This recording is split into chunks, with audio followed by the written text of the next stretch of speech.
As you can see, we are in a snowstorm in Yosemite in April. Who would have thought we'd have gotten this kind of snow in this kind of weather at this time of year? And holy cow, it just keeps coming and coming and coming.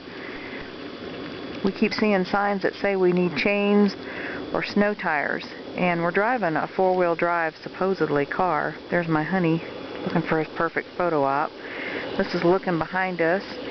Here's our nice little Toyota four-wheel drive 4Runner that we're running in, and you can see the snow that's all around us. It's just absolutely beautiful. What a delight.